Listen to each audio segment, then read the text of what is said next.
காரைக்குடி ஸ்ரீ லட்சுமி விநாயகர் திருக்கோயிலில் விநாயகர் சதுர்த்தி விழா கொண்டாடப்பட்டது.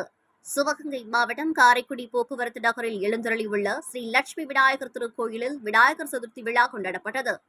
காலை முதல் ஸ்ரீ லட்சுமி விநாயகருக்கு சிறப்பு அபிஷேகம் மற்றும் ஆராதனைகள் நடத்தப்பட்டு பக்தர்கள் அனைவருக்கும் பிரசாதங்கள் வழங்கப்பட்டது.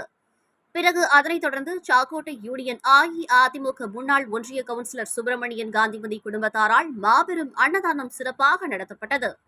இந்த அன்னதான விழாவில் 2000க்கும் மேற்பட்டோர் கலந்து கொண்டு சிறப்பித்தனர். இவ்விழாவில் அஇஅதிமுக சிவகங்கை மாவட்ட செயலாளரும் சிவகங்கை சட்டமன்ற உறுப்பினருமாகிய PR செந்தில்நாதன், காரைக்குடி முன்னாள் சட்டமன்ற உறுப்பினர் கற்பகம் இளங்கோ, காரைக்குடி மாநகர செயலாளர் மெய்யப்பன், சிவகங்கை மாவட்ட அம்மா பேரவை ஊரவையல் ராமு, காரைக்குடி நகர் மன்ற முன்னாள் உறுப்பினர் சேதுபதி, சாக்கோட்டை ஒன்றிய செயலாளர் செந்தில்நாதன், தமிழ்நாடு யாதவ் மகாசபை சிவகங்கை மாவட்ட தலைவர் சிவசக்தி பாண்டியம் மற்றும் அனைத்திந்திய அண்ணா திராவிட மாவட்ட ஒன்றிய மாநகர பேரூர் கழக நிர்வாகிகள் பெருமளவில் கலந்து கொண்டனர்.